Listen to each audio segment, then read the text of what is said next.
Ya, Assalamualaikum warahmatullahi wabarakatuh. Kami dari kelompok PT Nestle yang beranggotakan ada saya Yusuf Ahmadullah dengan NIM 203, kemudian Bagas Riki Saputra dengan NIM B202110, kemudian ada Haris Nur Coyuri dengan NIM 222.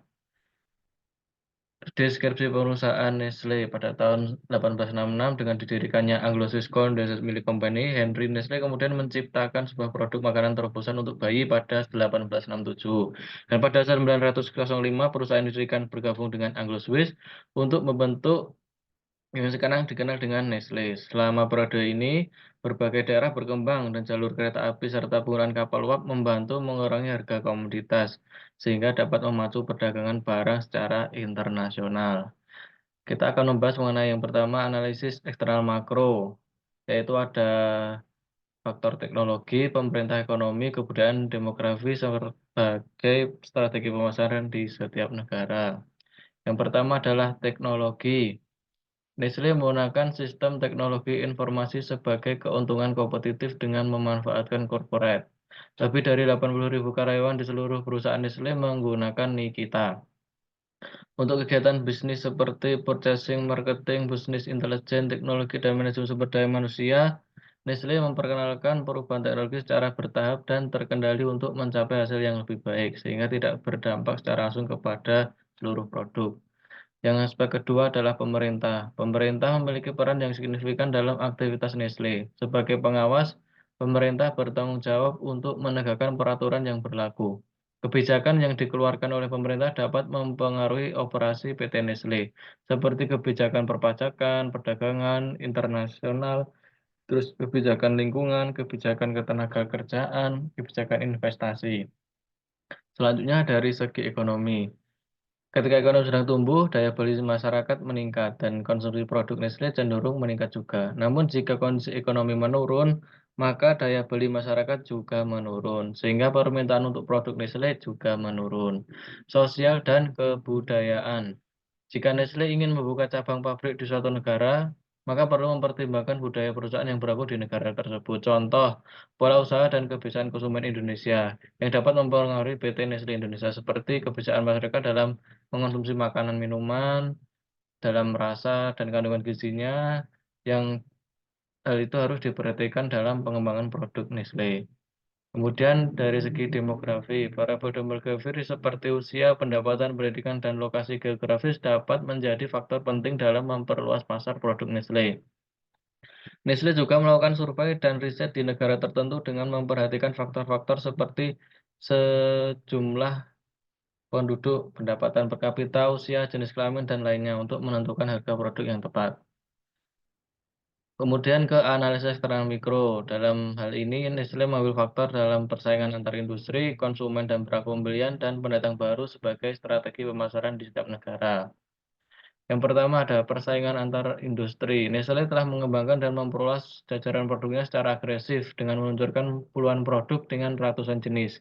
Berkat distribusi yang kuat dan konsep pemasaran yang tepat, hampir semua produk Nestle sukses di pasar. Konsumen dan perilaku pembelian.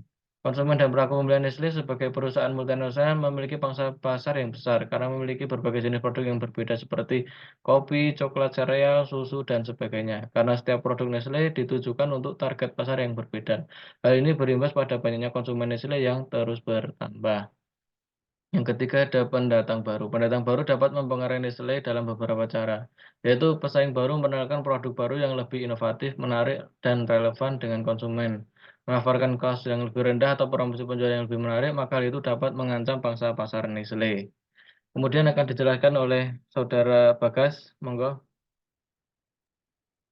Analisis lingkungan bisnis internal PT Nestle Indonesia. Penjualan. Hingga saat ini penjualan produk Nestle di seluruh dunia cukup baik. Contohnya penjualan produk Nestle di Cina. Penjualan Nestle di Cina meningkat 12 hingga 13% dibandingkan 2008. Tahun lalu Nestle Cina mencapai rekor penjualan hingga 2,23 miliar franc Swiss atau 2, miliar dolar AS. Jumlah ini merupakan 2% dari penjualan global Nestle di tahun 2008. Hal ini secara internal terkait dengan kebijakan pemerintah Cina untuk memberikan beberapa subsidi guna mendongkrak konsumsi domestik, mendorong penjualan Nestle.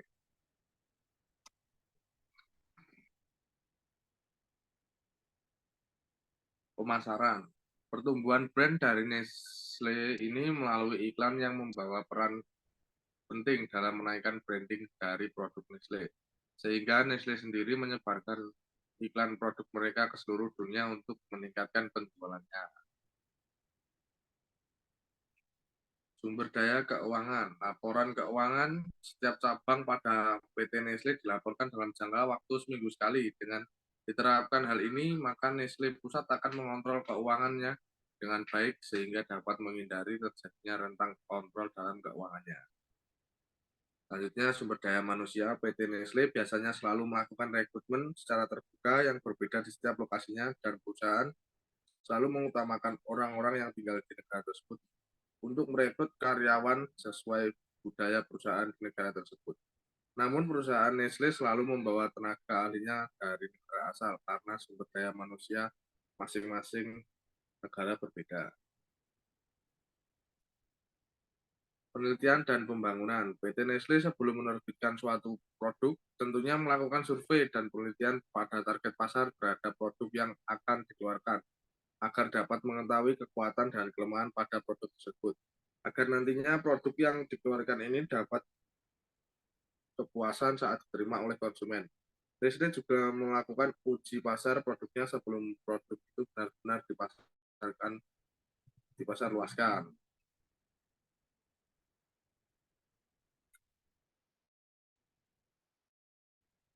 Selanjutnya akan dilanjutkan oleh teman saya.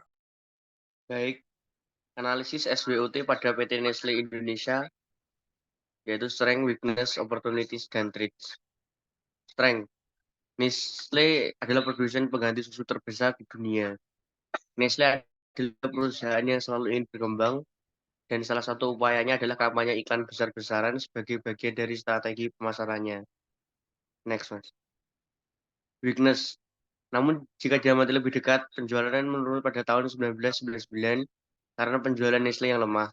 Kami tahu dari pers persidangan bahwa anak muda tidak menyukai Nestle dan lebih baik mereka memilih merek lain untuk opportunities. Nestle mendapat manfaat dari reputasinya sebagai perusahaan susu terkemuka dan merupakan perusahaan terbesar di dunia. Keyakinan terbuka terhadap universalitas atau kualitas produknya harus dipertahankan agar minat masyarakat terhadap produk Nestle menjadi penyerap ASI terbaik kedua untuk bayi. Next, treats. Ada persaingan sengit antara pemain utama dalam industri yogurt dan rekan mereka di toko fisik. Nutrisi dan kesehatan menjadi semakin penting bagi konsumen di Amerika Serikat dan di seluruh dunia. Resiko Nestle adalah beberapa pasar yang dimasukinya akan berkembang. Strategi PT Nestle Indonesia. Melalui moto Good Food, Good Life, Nestle menerapkan berbagai strategi keberlangsungan bisnisnya. 4 strategi yang selalu mereka terapkan di semua perusahaan mereka ya di dunia, yaitu 1. Gizi kesehatan dan keafiatan, 2. Pasar yang berkembang dan RPPP, 3. Pemimpinan luar luang, 4. Premiumisasi. Strategi internal. Dalam mengatasi masalah di lingkungan internal, Nestle Indonesia menerapkan strategi bagi berikut. 1. Menerapkan tata kelola yang baik. 2. Meningkatkan efisiensi operasional. 3. Meningkatkan kualitas sumber daya manusia.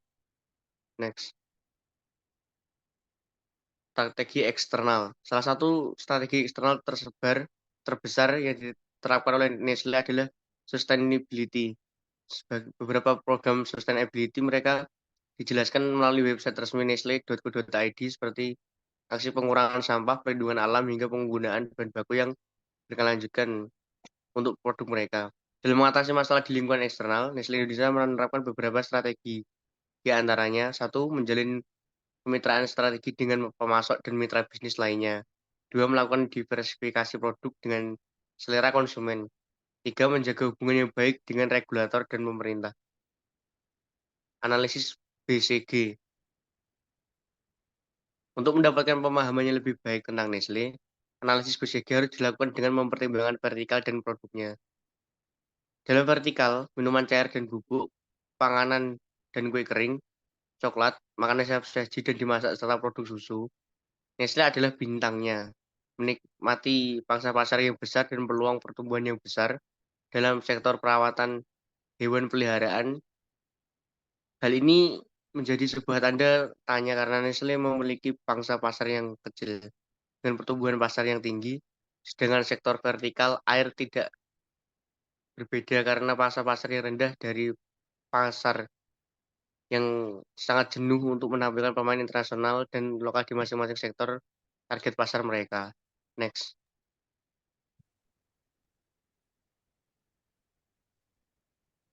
Di sektor minuman cair dan bubuk, Nestle memiliki dua produk utama di pasar minuman bubuk, yaitu Nescafe dan Nespresso. Dengan Nescafe menjadi sapi perah dan Nespresso menjadi bintang. Pada makanan siap saji dan dimasak, merek Maggi, khususnya mie Maggi, merupakan sapi perah. Sedangkan pada makanan batangan dan makanan kering, merek Maggi menjadi bintangnya. Dengan pesaing terbesarnya adalah merek Knorr dan Unilever. Di sektor vertikal coklat, KitKat dan Munch merupakan produk utama Nestle yang masuk dalam kategori bintang meningkat, mengingat meskipun persaingannya ketat, segmen pasar tersebut memiliki potensi pertumbuhan yang sangat besar dan perusahaan berada dalam posisi untuk meningkatkan masa pasar dan pendapatan. Next. Pada vertikal perawatan hewan peliharaan, merek Nestle yang paling terkenal adalah Purina, yang juga masuk dalam kategori tanda tanya seperti vertikal perawatan hewan peliharaan karena terdapat pertumbuhan yang tinggi di segmen tersebut, meskipun tidak menikmati pasar yang dominan. Di sektor vertikal air, perusahaan memiliki banyak merek, termasuk Poland Spring, Perrier, and Vital, yang semuanya dapat dianggap termasuk dalam kategori anjing dalam matriks BCG, dengan prospek pertumbuhan yang rendah dan mencapai pasar-pasar yang dominan. Oke, sekian dari kami. Bila ada kesalahan ucap atau salah kata atau kesalahan lainnya, kami mohon maaf. Wassalamualaikum warahmatullahi wabarakatuh. Waalaikumsalam warahmatullahi wabarakatuh.